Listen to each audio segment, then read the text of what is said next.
Hello, everybody. Welcome back to Bedrock Survival with Fix Special Texture Pack Edition. It's been a long time coming because I've been working on these quite a bit, and in my own way, because I'm a little bit backwards about how I do it. But I want to take you through the texture pack, and then we're going to make a new version up for download because I've done some new things that I thought I could show you that I think are kind of cool, and we'll go from there. So remember, this texture pack is half medieval, half sci-fi. Okay, that's the idea. So if you're building that incredibly specific window of textures on Bedrock Edition, then you can grab the download and just import it in your world. It's super easy to do. So let's start with the glass textures. I'm going to take you through basically all the textures because I've never done one of these before for this texture pack, and I'm going to try to give credit where credit's due for a couple of these because there are a couple that I was heavily influenced, like even color scheme and everything, by and though I didn't make them all officially myself, I certainly took influence, and I want to give credit where I can. So here's some glass textures. These are pretty straight down the medieval realm. I mean, it's clear, white, light gray, and gray, black. This is one of my sci-fi textures. This is really interesting. So this is brown stained glass. A brown stained glass block, you can't even see it. It's completely clear. So that way you can put stuff on it or use it as a barrier block or whatever in survival. But then brown panes are wagon wheels, which actually, honestly, I forgot about. So I'm going to start using those right away. I forgot that was even in the pack. So it's different between the panes and the full blocks, which I think is a really, really cool thing. In fact, there's a few others that I don't necessarily need. Like, I don't think I need panes of this one. So I may end up doing a little bit more of this as time goes on. But here's red, and this is a placeholder. Any of the vanilla ones are just basically placeholders for future possible stuff. Yellow, lime, nothing. Here's a one that I did again. I did the modern full block sort of look, but then I also did this very typical medieval, but they're both green. So green full block or green panes. It's cool. This is cyan, same deal over here. I really think this is cool. I really, really like this. So like if you want to put flags going across, you can just do that, and then you can just walk under flags. Now, unfortunately, we can't get them to droop or anything, but you know what? I will take it because I think it's pretty cool, and you still have the cyan full block, so that's pretty cool too. This is light blue. Yeah, this one doesn't really make sense that it's light blue, but it is, and I think it's a really cool blue. I use this a lot in the space base, in the moon. Blue, purple, magenta, nothing. This is stained glass. Influenced heavily by Germ. If you don't know, Germsy Boy, a good friend. I've learned every tiny little bit I know about texture packs from him. So a lot of these take heavy Germsy Boy influence, no doubt about it. So yeah, we have that. Okay, so now if you look at the wool textures, I have always hated vanilla wool. I don't like the streaked look. It's never done it for me. So I went in and I found a John Smith wool texture that I like. Now, John Smith is 32-bit. And so what I did was I took basically the color scheme, and I took a quarter of the 32-bit basically, and this is it. So I think it works really well. And then I did it, for all the different colors. The only ones that are different for the wool, these could be a little bit different. They're very similar, but the only ones that are different over are the last two, which is white and light gray, because I wanted to have this possible look in the pack. And what I may end up doing is I may end up changing this into a terracotta and keeping these sort of standard wool blocks, because I'm using all the glazed terracotta as my special blocks in this pack.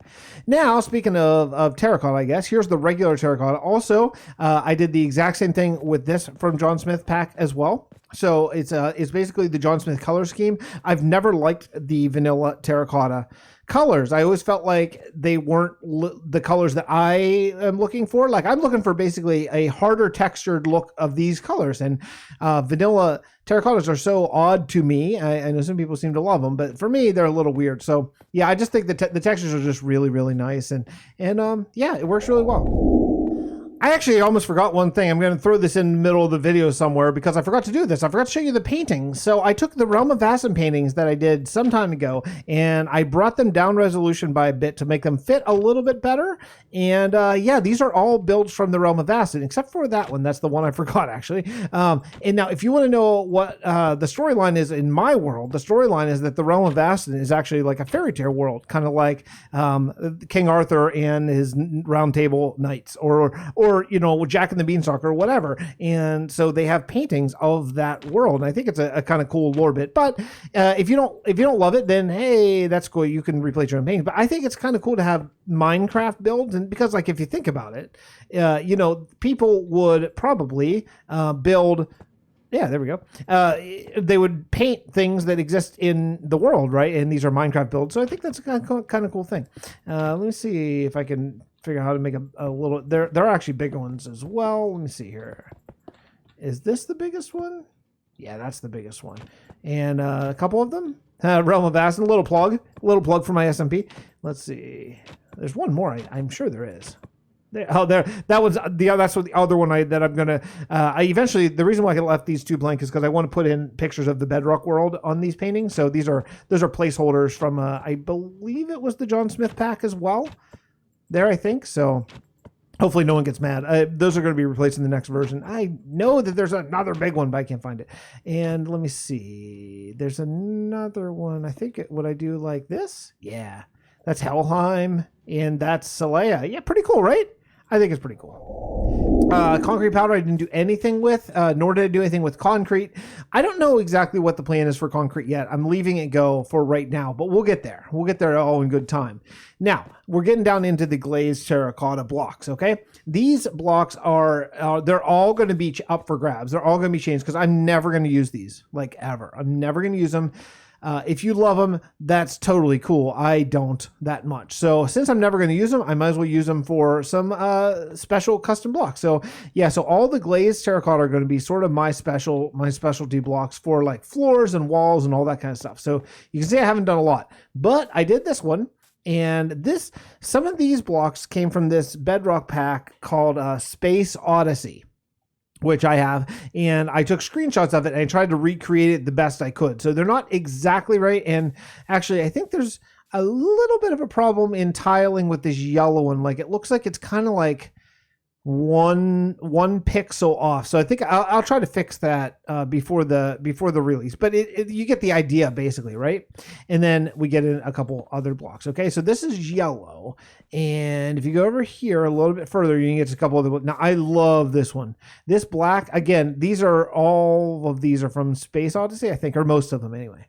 Yeah, I love this. This is going to be my main flooring block for the space base. I just think it's awesome. And it's essentially the same on every side. So you could change it up however you really want. I think it's a really cool block. And yeah, I like it. Now, what I think I might end up doing is I might change it up because there is a light corner on one side, like here it's here and here and here. So I think if you tile them all like this, for example, that's going to give a very tiled look, where I think if you change it up and mess it up, it might be a little bit better. But yeah, it's going to be a great building block. And then I did basically the exact same thing, just with a different color scheme for gray, just to give me that sort of white look for a very sci-fi looking block. We don't have anything really like that much. So this one I thought was really cool. Is a light gray block, and there's different ways you can use it. Like if you want to use it maybe as trim on the wall, you can do that like this.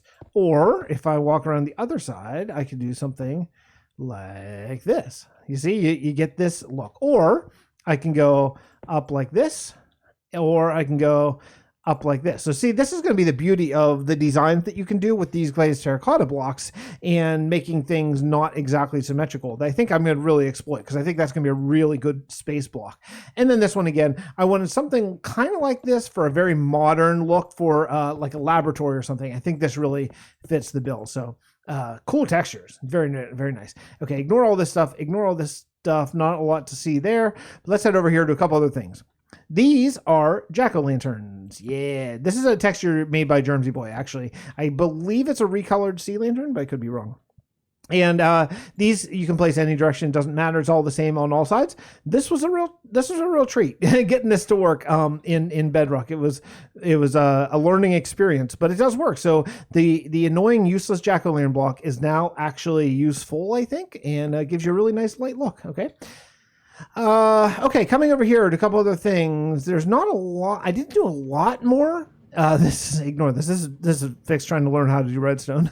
But this is the big one. This is the one that is going to make you want to download this pack for your own world, because dirt slabs are a thing. Now, there's a specific way that you have to do to give yourself a dirt slab. And I'm going to show that to you over in my Bedrock Survival world. I'm going to show you what the command block is, or the command, depending whether you want to just write the command yourself or not. But this is the main one. So this is actually an added block. I didn't retexture an existing slab. It's a coarse dirt slab from the old Minecraft days, and it's still in Bedrock. So you can't craft it unless you want to add an add-on, and I didn't want to. So the way you can do it is you can give yourself, it's dirt, right? It's dirt. I mean, we all have infinite dirt. You can give yourself as many of these as you want, and then if you want to trash dirt to make it like work out, then that's okay too. But you can have dirt slabs with just this texture pack and no add-ons and no beta and no experimental mode in Bedrock. So let's hop right over to the Bedrock Survival world, and I'll show you how that works. Here we are up at the castle, and let me take you through and show you exactly how you would get this to work. Now, you have to have access to creative mode, whether you want to activate cheats or whatever to get this to happen, because you have to be able to touch it, give yourself a command block or just run the give command, right? Either way. The way I want to do is I wanted to make it fairly not obvious how we're doing it. So I just put a command block in here, you press a button, and you get... boom, you get a stack of these, right? So let's just throw this on the ground. This is my actual world. This isn't a backup. So let me go into game mode creative. And what we're going to do is we're going to break this block and break that block and take a look at the command block. Here is the exact command that you want to do. It is /@p, or you go you could put your name in or whatever. Stone_slab. Now I put 64, that's the quantity, and then you have to do space and you have to do 2. That space 2 is what is going to make the magic happen for this block. And it's going to give wooden slab. It's going to call it a wooden slab. I didn't rename that.